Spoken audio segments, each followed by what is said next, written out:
শহীদ জিয়া স্মৃতি ফুটবল টুর্নামেন্টের ফাইনাল খেলা বৃহস্পতিবার লালমনিরহাটের বড়বাড়ি শহীদ আবুল কাশেম মহাবিদ্যালয় মাঠে অনুষ্ঠিত হবে।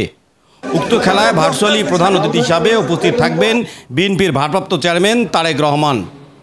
অনুষ্ঠানে সশরীরে বিশেষ অতিথি হিসাবে উপস্থিত থাকবেন বিএনপির স্থায়ী কমিটির অন্যতম সদস্য মির্জা আব্বাস। আরও উপস্থিত থাকবেন বিএনপির যুগ্ম মহাসচিব শহীদউদ্দিন চৌধুরী এনি। ফাইনাল এই টুর্নামেন্ট আয়োজনের সকল প্রস্তুতি সম্পূর্ণ করা হয়েছে বলে জানান টুর্নামেন্টের সভাপতি বিএনপির কেন্দ্রীয় সাংগঠনিক সম্পাদক সাবেক মন্ত্রী আসাদুল হাবিব দুলু।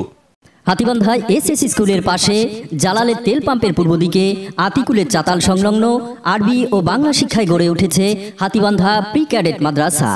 জেনারেল ও হিফজ শাখায় প্রথম থেকে পঞ্চম শ্রেণী পর্যন্ত ভর্তি চলছে।